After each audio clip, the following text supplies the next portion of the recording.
എല്ലാവർക്കും സലു കിച്ചണിലേക്ക് സ്വാഗതം. ഇപ്പൊ രാവിലെ എഴുന്നേൽക്കുമ്പോഴേക്കും നമ്മുടെ ഇവിടെ തിരുവനന്തപുരത്തൊക്കെ ഇങ്ങനെ ഒരു ക്ലൈമറ്റ് ആണ് കേട്ടോ. ആകെ മൂടി കെട്ടിയിട്ട് ഇപ്പൊ മഴ പെയ്യും എന്നുള്ള രീതിയിലാണ് ഇരിക്കുന്നത്. പിന്നെ ഞാൻ നേരെ കിച്ചണിലേക്ക് വന്നു. ഇതിപ്പം ഫ്രീസറിൽ നിന്ന് എടുത്തിട്ട് വന്നതാണ്. ഇഞ്ചി വെളുത്തുള്ളി പേസ്റ്റ് സെറ്റ് ചെയ്യാൻ വേണ്ടി ഞാൻ ഫ്രീസറിൽ വെച്ചിരുന്നതാണ് കേട്ടോ. അപ്പൊ കുറെ പേര് ഞാൻ ഇതുപോലെ ഇതിനു മുൻപ് വീഡിയോസിലൊക്കെ കാണിച്ചിട്ടുണ്ടായിരുന്നു ഡീറ്റെയിൽ ആയിട്ട് ഇത് എങ്ങനെയാണ് ഉണ്ടാക്കുന്നതെന്ന്.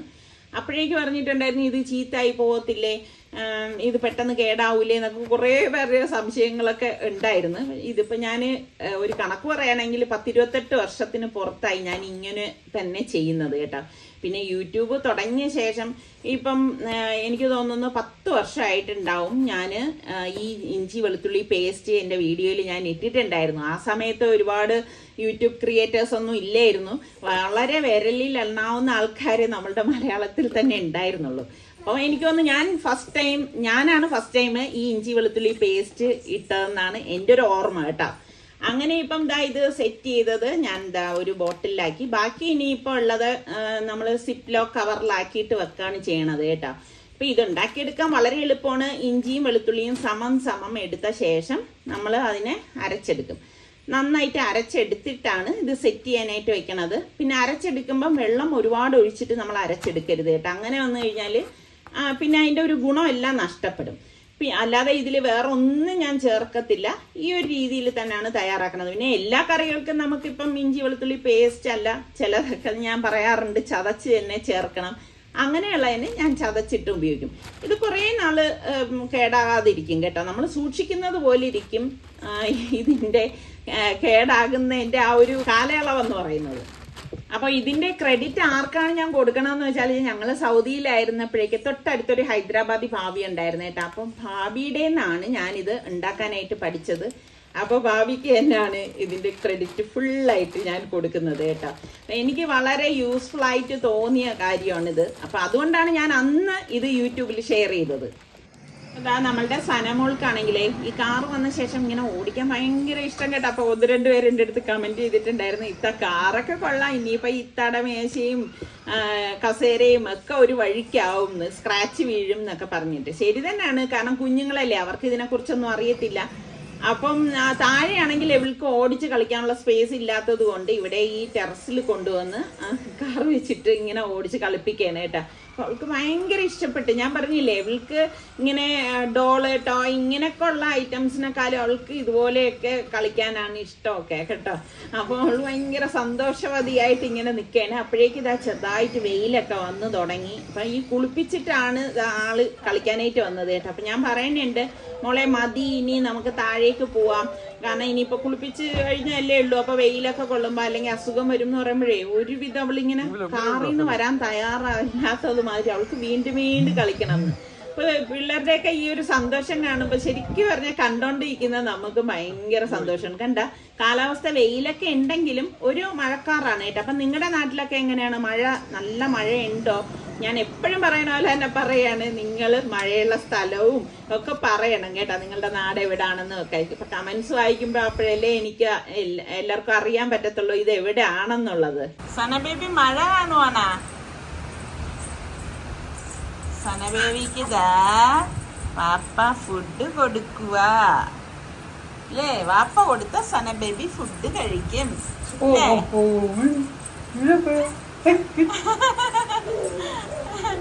എങ്ങനെ ഒന്ന് ഡാൻസ് കളിച്ച് കാണിച്ചു കൊടുത്തേ. എങ്ങനെ മോളെ?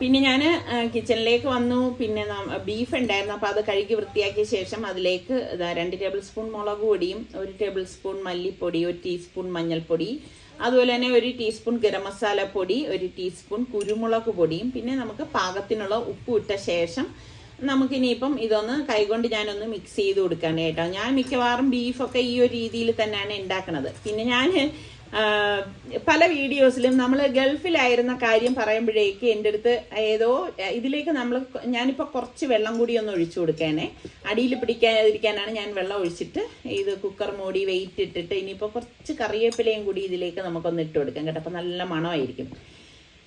എന്നിട്ട് നമുക്ക് ഇനിയിപ്പം ഇതൊന്ന് വേവിച്ചെടുക്കാം കേട്ടോ.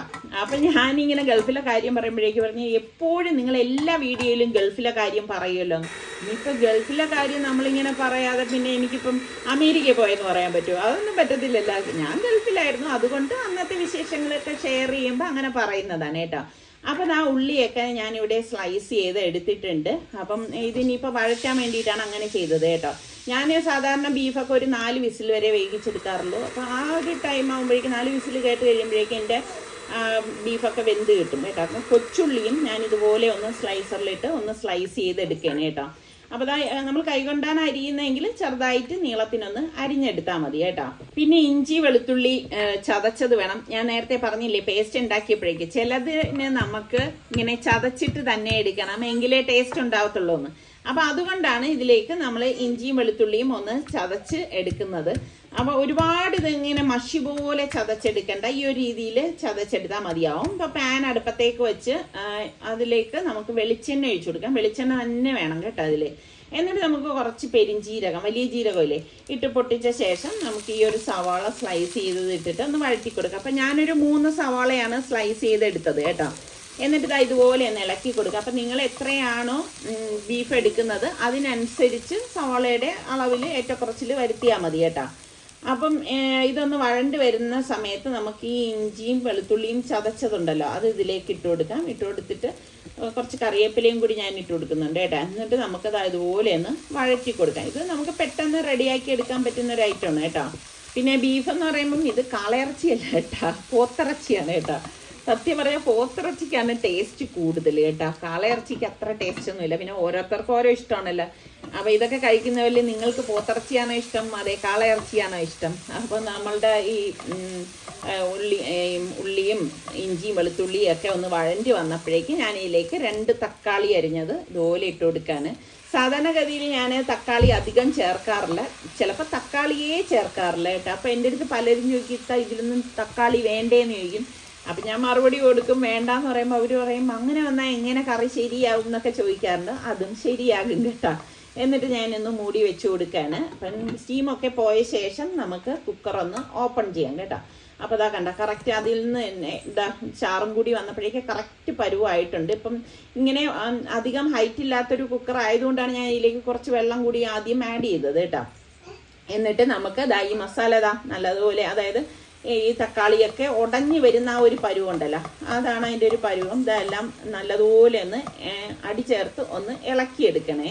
പല രീതിയിൽ നമ്മളിത് തയ്യാറാക്കി എടുക്കാറുണ്ടെങ്കിലും നമുക്ക് ഈ ചിലതിനോട് ഭയങ്കര ഒരു ഇഷ്ടമായിരിക്കില്ല ചില കറികളോട്. ഇപ്പം നിങ്ങൾക്കൊക്കെ എങ്ങനെയാണ്, കറിയോടാണോ ഇഷ്ടം, അതെ റോസ്റ്റ് ഉണ്ടാക്കുന്നതാണോ ഇഷ്ടം? ഓരോരുത്തർക്കും ഓരോരോ ഇഷ്ടങ്ങളാണല്ലോ. അപ്പം നമുക്ക് ഈ വെന്തിരിക്കുന്ന ഇറച്ചി ചാറോട് കൂടിയിട്ട് ഇതിലേക്ക് ഒഴിച്ചു കൊടുക്കാം. ഇനി എല്ലാം ചേർത്തിട്ട് നല്ലതുപോലെ ഒന്ന് ഇളക്കി യോജിപ്പിച്ചെടുക്കാം കേട്ടോ.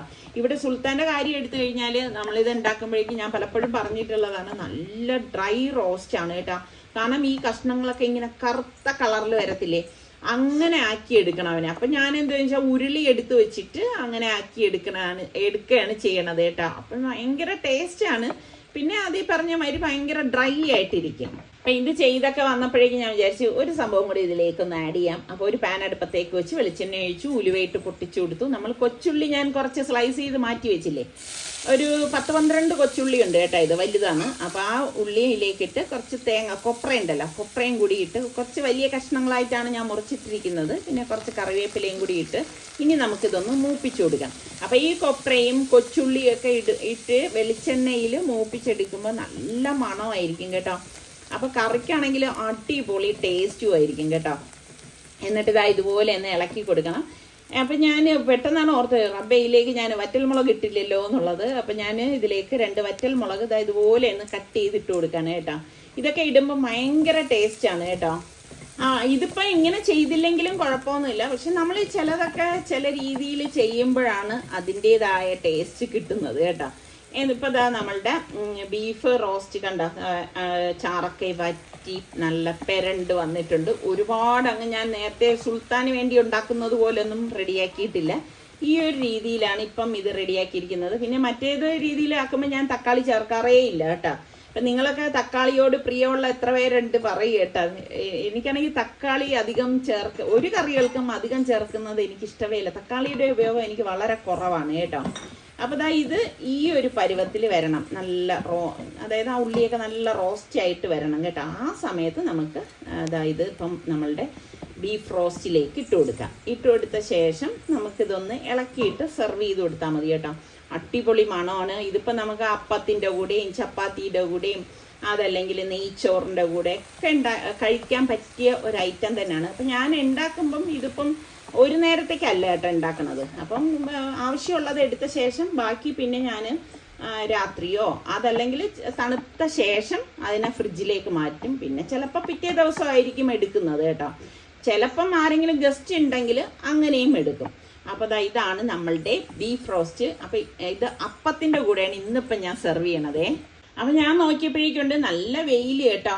അപ്പം ഞാൻ കാശ്മീരി ചില്ലി ഞാനിപ്പോൾ ഇവിടെ വാങ്ങി വെച്ചിട്ട് 2 ദിവസമായി. ഇപ്പം മഴ കാരണം എനിക്കിത് ഉണക്കാനൊന്നും പറ്റിയിട്ടുണ്ടായിരുന്നില്ലേ. അപ്പം ഞാനിത് കഴുകാനായിട്ട് എടുത്തു വെച്ചു. എനിക്കാണെങ്കിൽ ഈ മുളകൊക്കെ നല്ല വൃത്തി കഴുകി തന്നെ ഉപയോഗിക്കണം കേട്ടോ. മുളകായാലും മല്ലിയായാലും എന്ത് തന്നെ ആണെങ്കിലും ഞാൻ കഴുകി ഉണക്കി വെക്കും. അപ്പം എനിക്കാണെങ്കിൽ ഈ വാങ്ങിയ മുളകാണെങ്കിൽ ഏകദേശം തീരാറായിട്ടുണ്ടായിരുന്നു. അപ്പം അതിന് മുൻപ് തന്നെ ഞാൻ ഇതുപോലെ വാങ്ങിയിട്ട് ഉണക്കി വെക്കുകയാണ് ചെയ്യണത്. പിന്നെ ആദ്യമൊക്കെ പണ്ടൊക്കെ ആണെങ്കിൽ ഞാൻ ഒരുപാട്, അതായത് ഒരു 3-4 കിലോയൊക്കെ വാങ്ങിയിട്ട് പൊടിച്ചു വെക്കുകയാണ് ചെയ്യണത്. ഇപ്പം ഞാൻ അങ്ങനെ ചെയ്യില്ല കേട്ടോ. കൂടി വന്നാൽ ഒരു 2 കിലോ, അതിൽ കൂടുതലായിട്ട് ഞാൻ എടുക്കത്തില്ല. കാരണം എന്ന് പറഞ്ഞാൽ നമ്മൾ വെച്ചിരുന്ന് ഒരു പഴയ അത് പിന്നെ കുറച്ച് കഴിയുമ്പോൾ അത് പഴയതാവും. പിന്നെ അതല്ലെങ്കിൽ അങ്ങനെ ഉപയോഗിക്കുന്നതിന് നല്ലതല്ലേ.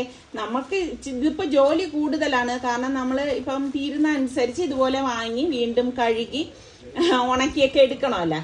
എന്നാലും നമുക്ക് ഫ്രഷ് ആയിട്ട് സംഭവം ഉപയോഗിക്കാമല്ലോ എന്ന് വിചാരിച്ചിട്ട് ഞാനിപ്പോൾ അങ്ങനെ ഒരുപാട് അങ്ങനെ വാങ്ങിക്കത്തില്ല. ഈ ഒരു കണക്കിനെ വാങ്ങിക്കത്തുള്ളൂ കേട്ടോ. പിന്നെ വെയിലൊക്കെ ഉണ്ടെങ്കിൽ നമുക്ക് നല്ല സൗകര്യമാണ്. നല്ല വെയിലുള്ള സമയത്താണെങ്കിൽ നമുക്ക് 2 ദിവസമൊക്കെ മതിയാവും ഇത് ഉണങ്ങി കിട്ടാനായിട്ട് കേട്ടോ. ഞാനാണെങ്കിൽ എൻ്റെ ഒരു കണക്ക് പറയുകയാണെങ്കിൽ എത്ര വെയിലുണ്ടെങ്കിലും ഒരു 3 ദിവസമെങ്കിലും ആ വെയിലത്തിട്ട് എനിക്ക് നല്ല നല്ല ക്രിസ്പി ആയിട്ട് ഞാൻ അങ്ങ് ഉണക്കിയെടുക്കും കേട്ടോ.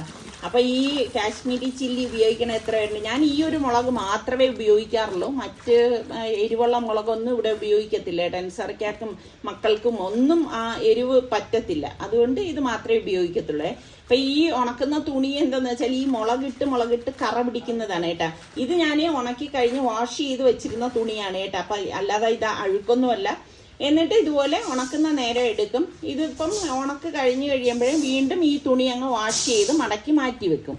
അപ്പോൾ ടെറസിലാവുമ്പോഴേക്ക് പെട്ടെന്ന് തന്നെ നമുക്ക് ഉണക്കിയെടുക്കാനും പറ്റും. അപ്പോൾ എന്നെപ്പോലെ ഉണക്കിയെടുക്കുന്നവരൊക്കെ ഒന്ന് കമൻറ്റ് ചെയ്യട്ടെ. അപ്പം നിരത്തിയിട്ടിട്ട് ഞാൻ ഒരു വല പിടിച്ചങ്ങ് ഇട്ട് കൊടുക്കും കേട്ടോ. അതാവുമ്പോൾ പിന്നെ കാക്കയും പ്രാവും പരുന്തും ഒന്നും വന്ന് എടുക്കത്തില്ല. അതവിടെ കിടന്നങ്ങ് ഉണങ്ങിക്കോളും. ഒരു പാനിലേക്ക് നമുക്ക് 1 കപ്പോളം തേങ്ങ ഇട്ട് കൊടുക്കാം കേട്ടോ. കുറേ ദിവസമായിട്ട് ഞാൻ ഈ കറി ഉണ്ടാക്കണം എന്ന് വിചാരിക്കുന്നതാണ്. അപ്പോൾ ഫ്ലെയിം കുറച്ച് വെച്ചിട്ട് വേണം നമുക്ക് ഇതൊന്ന് റോസ്റ്റ് ചെയ്തെടുക്കാനുള്ളത്. ഇതിലേക്ക് നമുക്ക് 1 ടേബിൾ സ്പൂൺ മുഴുവനെയുള്ള കുരുമുളക് ഇട്ട് കൊടുക്കാമേ. എന്നിട്ട് നന്നായിട്ട് നമുക്ക് ഇതുപോലെ ഒന്ന് ഇളക്കി കൊടുക്കണം. ഇളക്കി കൊടുത്ത ശേഷം ഇതിലേക്ക് നമുക്ക് പിന്നെ മെയിനായിട്ട് വേണ്ടത് കറിവേപ്പിലയാണ് കേട്ടോ. കറിവേപ്പിലയും കൂടി ഇട്ടിട്ട് വേണം ഇതൊന്ന് റോസ്റ്റ് ചെയ്തെടുക്കാൻ. അപ്പം നമ്മൾ അതിൻ്റെതായ രീതിയിൽ ഓരോന്നും ഉണ്ടാക്കുകയാണെങ്കിൽ അടിപൊളി ടേസ്റ്റി തന്നെ ആയിരിക്കും കേട്ടോ. നമ്മൾ ഉണ്ടാക്കുന്ന എന്ത് പാചകം ചെയ്താലും നമ്മളത് ആസ്വദിച്ച് ചെയ്യണം എന്നുള്ളതാണ് എൻ്റെ ഒരു ആറ്റിറ്റ്യൂഡ് കേട്ടോ. എന്നിട്ട് നമുക്ക് കൊച്ചുള്ളി ഇതിലേക്ക് അരിഞ്ഞെടുക്കാം. ഒരു 2 കൊച്ചുള്ളി മതിയാവും കേട്ടോ. ഇതുപോലെ അരിഞ്ഞിട്ട ശേഷം നമുക്ക് ഇതൊന്ന് ഇളക്കി കൊടുക്കാം കേട്ടോ. അപ്പം ഞാൻ പറഞ്ഞില്ലേ, നമ്മൾ ഇഷ്ടത്തോട് കൂടിയിട്ട് ഒരു കാര്യം ചെയ്യുമ്പോൾ തീർച്ചയായിട്ടും അതിൻ്റെ റിസൾട്ട് എന്ന് പറയുന്നത് അടിപൊളി തന്നെ ആയിരിക്കും, എല്ലാവർക്കും ഇഷ്ടപ്പെടുന്നതായിരിക്കും. അപ്പോൾ അതൊന്ന് റോസ്റ്റ് ആക്കിയിട്ട് ഞാൻ ഒരു സൈഡിലേക്കൊന്ന് മാറ്റി വെച്ച ശേഷം നമുക്കിതിലേക്ക് മല്ലിപ്പൊടി 2 ടേബിൾ സ്പൂണും 1 ടീസ്പൂണോളം മഞ്ഞൾപ്പൊടിയും കാശ്മീരി ചില്ലി പൗഡർ 1.5 ടേബിൾ സ്പൂണും ഇട്ട ശേഷം നമുക്കത് ഇതുപോലെ ഒന്ന് മൂപ്പിച്ചു കൊടുക്കാം കേട്ടോ. അപ്പം പൊടികൾ കരിഞ്ഞു പോകാതിരിക്കാൻ പ്രത്യേകം ശ്രദ്ധിച്ചേക്കണം. ഇതിപ്പോൾ ഞാൻ എളുപ്പത്തിന് വേണ്ടിയിട്ട് ഇങ്ങനെ ചെയ്യണതാണ്. എന്നിട്ട് നമുക്കിതെല്ലാം കൂടി ചേർത്തിട്ട് ഒന്ന് റോസ്റ്റ് ആക്കി എടുക്കണം കേട്ടോ.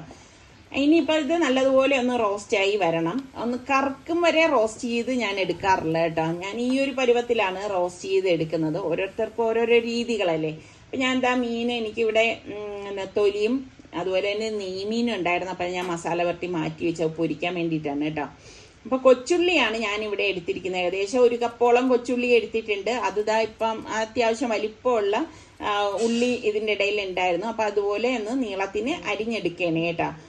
എന്നിട്ട് നമ്മളുടെ അരപ്പ് ഇതുപോലെ ഒന്ന് തണുത്ത ശേഷം നമുക്കിനിയിപ്പം മിക്സിയുടെ ജാറിലേക്ക് ഇട്ടിട്ട് ഒന്ന് അരച്ചെടുക്കാം. എപ്പോഴും നമ്മൾ അരപ്പൊക്കെ തയ്യാറാക്കുമ്പോൾ അതിനി എന്തിനോ മീൻകറിക്കാണെങ്കിലും കറികൾക്കാണെങ്കിലും ഒക്കെ ആയാലും ഓവറായിട്ട് അരപ്പ് വന്നു കഴിഞ്ഞാൽ ആ കറി അത്ര നന്നാവത്തില്ല കേട്ടോ. അപ്പോൾ ഇത് ഞാൻ ഇതുപോലെ ഒന്ന് കറക്കിയെടുത്ത ശേഷം ഇതിലേക്ക് നമുക്ക് പാകത്തിനുള്ള വെള്ളം കൂടി ഒഴിച്ച് പിന്നെ ഞാൻ ഉപ്പ് ഈ ഒരു സമയത്ത് ചേർത്ത് കൊടുക്കുകയെ എന്നിട്ട് അരച്ചെടുക്കുകയാണ് ചെയ്യുന്നത് കേട്ടോ. അരച്ചിട്ട് നമുക്കിനിയിപ്പം അരപ്പ് നമ്മൾ അമ്മിക്കല്ലിലൊക്കെ അരച്ചെടുക്കത്തില്ലേ, ആ ഒരു പരുവത്തിൽ ഇത് അരച്ചിട്ടുണ്ട്. പിന്നെ മൺചട്ടി അടുപ്പത്തേക്ക് വെച്ച ശേഷം ചട്ടിയിലേക്ക് എണ്ണ ഒഴിച്ച് വെളിച്ചെണ്ണയാണ് ഒഴിക്കുന്നത്. വെളിച്ചെണ്ണ തന്നെ ഇത് തയ്യാറാക്കിയാലേ ടേസ്റ്റ് ഉണ്ടാകത്തുള്ളൂ. എന്നിട്ട് നമുക്ക് കടുകിട്ട് പൊട്ടിച്ചു കൊടുക്കാം. പിന്നെ ഇതിലേക്ക് നമുക്ക് ഒരു 3-4 വറ്റൽമുളകും കൂടി ഇട്ട് കൊടുക്കണം കേട്ടോ. അപ്പോൾ വറ്റൽമുളകൊക്കെ ഒന്ന് മൂത്ത് വരുന്ന ആ ഒരു സമയത്ത് നമുക്കിതിലേക്ക് നമ്മൾ ഈ അരിഞ്ഞു വെച്ചിരിക്കുന്ന കൊച്ചുള്ളി ഉണ്ടല്ലോ അത് ഇതിലേക്ക് ചേർത്ത് കൊടുക്കാം. അതിന് മുൻപ് കുറച്ച് കറിവേപ്പിലയും കൂടി ഇട്ട് കൊടുക്കുന്നുണ്ട് കേട്ടോ. അപ്പോൾ കറിവേപ്പിലയൊക്കെ ഇടുമ്പോൾ നല്ല മണമാണ് കേട്ടോ. കൊച്ചുള്ളി ഒരുപാട് കനം കുറച്ച് അരിയണ്ട, ഈ ഒരു രീതിയിൽ അരിഞ്ഞെടുത്താൽ മതിയാവും കേട്ടോ. പിന്നെ ചിലർ വീഡിയോ കണ്ടിട്ട് സ്കിപ്പ് ചെയ്ത് കണ്ടിട്ട് പറയും ഇത്ത ഇതിലേക്ക് ഉപ്പിട്ടില്ലല്ലോ, അല്ലെങ്കിൽ പറയും പുളിവെള്ളം ഒഴിച്ചില്ലല്ലോ, ഇങ്ങനെയൊക്കെ കുറേ കമൻസ് ഒക്കെ ഇടയ്ക്ക് വരും കേട്ടോ. അപ്പം ഞാൻ പറയും നിങ്ങൾ വീഡിയോ സ്കിപ്പാക്കിയാണ് കണ്ടതെന്ന്. കാരണം ഞാൻ അരയ്ക്കുന്ന സമയത്താണ് ഉപ്പ് മിക്കവാറും ഉള്ള കറികൾക്കൊക്കെ ചേർക്കുന്നത് കേട്ടോ. അപ്പോൾ ദാ ഇതുപോലെ ഒന്ന് ഇളക്കി കൊടുക്കണം. പിന്നെ ചിലർ പറയും അരപ്പിൽ നമ്മൾ ഉപ്പ് ചേർത്ത് കഴിഞ്ഞാൽ പിടിക്കത്തില്ല, അതുപോലെ തന്നെ ദോശമാവിൽ ഉപ്പ് ചേർത്ത്. എനിക്ക് ഇത്ര വർഷമായിട്ട് ഞാൻ ചെയ്യുന്നതിൽ എനിക്ക് ഒരു പാകപ്പഴയും അതിൽ തോന്നിയിട്ടില്ല കേട്ടോ. അങ്ങനെയൊന്നും സംഭവിക്കത്തൊന്നുമില്ല കേട്ടോ. ഇത് ചിലരുടെ തെറ്റായ ധാരണയാണ്. അപ്പം ഇതുപോലെ ഒന്ന് വഴറ്റിയെടുക്കണം. ഒരുപാട് ഇത് വഴലേണ്ട ആവശ്യമില്ല കേട്ടോ. അപ്പം എനിക്ക് ഉള്ളിയിൽ കുറച്ച് ഉപ്പ് വേണമായിരുന്നു, അതുകൊണ്ട് ഞാൻ കുറച്ച് നമ്മൾ ഉള്ളിയിൽ ചേർത്തിട്ടില്ലല്ലോ, ഉപ്പ് ഇതിലേക്ക് ഇട്ടിട്ട് ഇതുപോലെ ഒന്ന് വഴറ്റി കൊടുക്കാണ് കേട്ടോ. ഇത് തന്നെ നമുക്ക് ഇതിലിപ്പം മുരിങ്ങയ്ക്ക ഉണ്ടെങ്കിൽ മുരിങ്ങയ്ക്ക ഇടാം, വെണ്ടയ്ക്ക ഉണ്ടെങ്കിൽ വെണ്ടയ്ക്ക ഇടാം. അതൊക്കെ ഓരോരുത്തരുടെ ഇഷ്ടത്തിനനുസരിച്ച് ചേർക്കാം കേട്ടോ. പക്ഷെ എനിക്ക് ഇങ്ങനെ ഈ ഉള്ളി തീയലാണ് ഭയങ്കര ഇഷ്ടം കേട്ടോ. അതുകൊണ്ടാണ് ഉള്ളി മാത്രം ഇട്ടിട്ട് തീയൽ ഉണ്ടാക്കുന്നത്. എന്നിട്ട് ഈ അരപ്പ് ഇതിലേക്കിട്ട ശേഷം നമുക്ക് ഇതിലേക്ക് പുളിവെള്ളം ഒഴിച്ചു കൊടുക്കാം കേട്ടോ. അപ്പം നിങ്ങൾ ഇങ്ങനെ തന്നെയാണോ തീയലൊക്കെ വെക്കുന്നത്, അല്ല വ്യത്യസ്തമായിട്ടുള്ള രീതിയിലാണെങ്കിൽ തീർച്ചയായിട്ടും പറയുക കേട്ടോ. പിന്നെ ഉള്ളിത്തീയിൽ ഇഷ്ടമുള്ള എത്ര പേരുണ്ട്. അപ്പം ഇതുപോലെ നമുക്ക് പാകത്തിനുള്ള വെള്ളം കൂടി ഒഴിച്ചു കൊടുക്കാം. ശരിക്കും പറഞ്ഞാൽ നമ്മൾ ഈ ഉള്ളിത്തീയലൊക്കെ വെക്കുമ്പോൾ ഉണ്ടല്ലോ, അന്ന് കഴിക്കണതിനേക്കാളും എനിക്ക് ഭയങ്കര ടേസ്റ്റ് ആയിട്ട് തോന്നിയിട്ടുള്ള പിറ്റേ ദിവസം നമ്മൾ പഴങ്കഞ്ഞിയിൽ ഈ ഉള്ളിത്തീയൽ ഒഴിച്ചിട്ട് നല്ല ഇങ്ങനെ കുഴച്ചെടുത്ത് കഴിക്കുമ്പോൾ ഒരു ടേസ്റ്റ് ഉണ്ടല്ലോ, അത് പറഞ്ഞറിയിക്കാൻ വയ്യ, അത്ര ടേസ്റ്റാണ്. അപ്പം ഇതൊന്ന് മൂടി വെച്ച് കൊടുക്കുകയാണ്. എന്നിട്ട് ഒരു 5 മിനിറ്റ് ആയിട്ടില്ല, മൂടി തുറന്നു, നല്ല തിള വന്നിട്ടുണ്ട്. അപ്പോൾ ഉള്ളിയല്ലേ ഓൾറെഡി നമ്മൾ വഴറ്റിയതാണ്. അപ്പം അതുകൊണ്ട് തന്നെ ഇനിയിപ്പം നമ്മൾ ഇത് ഒരുപാട് വേകാനായിട്ട് നിൽക്കേണ്ട. അപ്പോൾ നമ്മളുടെ തീയൽ ഇവിടെ റെഡി ആയിട്ടുണ്ട്. അപ്പം ഇത് സത്യം പറഞ്ഞാൽ ഇത് കണ്ടോണ്ടിരിക്കുമ്പോൾ തന്നെ ഇങ്ങനെ വായിന്ന് വെള്ളം വരും കേട്ടോ. കാരണം അത്ര ഇഷ്ടമാണ് എനിക്ക് ഉള്ളിത്തീയൽ. അപ്പോൾ ഇന്നിപ്പം ഒരുപാട് കറികളൊന്നുമില്ല. ഇപ്പം നമ്മുടെ ഉള്ളിത്തീയൽ റെഡി ആയിട്ടുണ്ട്. പിന്നെ മീൻ ഞാൻ മസാല പുരട്ടിയിട്ടുണ്ട്. പിന്നെ മീൻ നമ്മൾ പാനിലേക്ക് പിടിച്ചിരിക്കാതിരിക്കാനാണ് നമ്മൾ ഇങ്ങനെ കറിവേപ്പില ആദ്യം വെച്ച് കൊടുക്കുന്നത് കേട്ടോ. എന്നിട്ട് മീൻ ഞാൻ പൊരിക്കാനായിട്ട് വെച്ച് കൊടുക്കാൻ കേട്ടോ. എനിക്കാണെങ്കിൽ ഇങ്ങനെ ഈ പൊരിച്ച് കഴിക്കുമ്പോഴേക്കും ഇങ്ങനെ മാംസമുള്ള മീൻ, അതായത് നെയ് മീൻ, ഇങ്ങനെയൊക്കെയുള്ള മീൻ, കഷ്ണങ്ങൾ മാത്രമുള്ള ചൂര, അങ്ങനെയൊന്നും എനിക്കിഷ്ടമില്ല കേട്ടോ. എനിക്ക് കുറച്ചിങ്ങനെ മുള്ളൊക്കെ ഉള്ള മീനാണ് ഇഷ്ടം കേട്ടോ. പിന്നെ ഇവിടെ മക്കൾക്ക് എടുക്കുകയാണെങ്കിൽ അവർക്ക് ഇതുപോലെയൊക്കെ ഉള്ളതാണ് ഇഷ്ടം. അതാ ഞാൻ പറഞ്ഞു, ഓരോരുത്തരുടെ ഇഷ്ടങ്ങൾ ഓരോ രീതിക്കല്ലേ. അപ്പം നിങ്ങൾക്കൊക്കെ എങ്ങനെയാണ്, മുള്ളുള്ള മീനാണോ ഇഷ്ടം, അതേ മുള്ളില്ലാത്ത മീനാണോ ഇഷ്ടം? നിങ്ങളുടെയും കൂടെ ഇഷ്ടം അറിയാനാണ് ഞാൻ ഇടയ്ക്കിടയ്ക്ക് ഇങ്ങനെ ചോദിക്കണത് കേട്ടോ. അപ്പം ചോറ് റെഡി ആയിട്ടുണ്ടായിരുന്നു. അപ്പം ചോറ് ഒന്ന് വാർത്തെടുക്കുകയാണ്. ഞാൻ ചോറ് ഊറ്റുന്നത് ഇങ്ങനെ തന്നെയാണ് കേട്ടോ. അതുപോലെ തന്നെ ഞാൻ ചോറ് വയ്ക്കുന്നത് കാണിക്കുമ്പോഴേക്ക് പലരും എൻ്റെ അടുത്ത് ചോദിച്ചിട്ടുണ്ട്, അതെങ്ങനെയാണെന്ന് ക്ലിയർ ചെയ്ത് പറയാമെന്ന്. അത് ഞാൻ വീഡിയോസിലൊക്കെ കാണിച്ചിട്ടുള്ളതാണ് കേട്ടോ. കുക്കറിൽ കലം വെച്ചിട്ടാണ് ഞാൻ ചോറ് വയ്ക്കുന്നത് കേട്ടോ. അപ്പം അതിൻ്റെ വയ്ക്കേണ്ടത് ഇനിയിപ്പോൾ കണ്ടുകൊണ്ടിരിക്കുന്നവർക്ക് അതിൻ്റെ ലിങ്ക് വേണമെങ്കിൽ ചോദിച്ചാൽ മതി, ഞാൻ കമൻസിൽ തരാം കേട്ടോ. അപ്പോൾ നമ്മളുടെ മീൻ പൊരിച്ചതും റെഡി ആയിട്ടുണ്ട്. ഞാൻ പറഞ്ഞില്ലേ, ഇന്ന് പിന്നെ വേറെ പച്ചക്കറികൾ കൊണ്ടുള്ള മറ്റ് കറികൾ ഒന്നുമില്ല. ചില ദിവസങ്ങളിൽ ഇങ്ങനെയാണ് കേട്ടോ. ഇങ്ങനെ എന്ത് പറയാൻ, ഉള്ളത് വെച്ചിട്ട് ഓണം പോലെ എന്ന് പറയുന്നവർ ഇന്നിപ്പോൾ 2 ടൈപ്പ് മീനുണ്ട്. പിന്നെ തീയലും ഉണ്ടെങ്കിൽ അത് മാത്രം മതിയല്ലോ. അപ്പം ഇതിനിടയിൽ നെത്തോലി കൂടി ഫ്രൈ ചെയ്യാനായിട്ട് വെച്ച് കുറച്ച് കറിവേപ്പിലയും കൂടി ഇടുമ്പോഴാണ് ശരിക്കും ഫ്രൈയുടെ ആ ഒരു ടേസ്റ്റ് വരുന്നത് കേട്ടോ. പിന്നെ ഈ നെത്തോലി മസാല പുരട്ടുമ്പോഴേക്കും നിങ്ങൾ കുറച്ച് അരിപ്പൊടി കൂടി, അതൊരു ടിപ്പാണ് കേട്ടോ. ലേശം അരിപ്പൊടി, ഓവറായിട്ടൊന്നും ചേർക്കരുതേ, ചേർത്ത് മിക്സ് ചെയ്ത് വറുത്തെടുക്കണമെങ്കിൽ അടിപൊളിയായിരിക്കും കേട്ടോ. അപ്പോൾ ഇന്നത്തെ ഉച്ചയൂണം എന്ന് പറഞ്ഞാൽ ഇത് തന്നെയാണ്. നല്ല ചൂട് ചെമ്പാവരി ചോറും അതുപോലെ തന്നെ നമ്മളുടെ മീൻ പൊരിച്ചതും പിന്നെ നമ്മളുടെ ഈ ഒരു ഉള്ളിത്തീയൽ. അപ്പോൾ ഇതെല്ലാം കൂടെ കൂട്ടിക്കുഴിച്ച് കഴിക്കുമ്പോൾ കൂട്ടത്തിൽ നമ്മളുടെ കണ്ണിമാങ്ങ അച്ചാറിട്ടതാണ് കേട്ടോ. ഇത് ഞാൻ ഇട്ടതിൻ്റെ വീഡിയോ ഞാൻ കാണിച്ചിട്ടുണ്ടായിരുന്നല്ലോ, അടിപൊളി ടേസ്റ്റാണ്. അപ്പോൾ ഇത്രയൊക്കെ ഉള്ളൂ നമ്മളുടെ ഇന്നത്തെ വിശേഷങ്ങൾ എന്ന് പറയുന്നത്. ഇനി നമുക്ക് അടുത്ത് നല്ല റെസിപ്പിയോ വ്ളോഗായിട്ടൊക്കെ കാണാം. പിന്നെ സബ്സ്ക്രൈബ് ചെയ്യാത്തവരൊക്കെ ഒന്ന് സബ്സ്ക്രൈബ് ചെയ്തേക്കണം കേട്ടോ. ഇനി നമുക്ക് അടുത്ത് കാണുന്നത് വരെ എല്ലാവർക്കും ബൈ.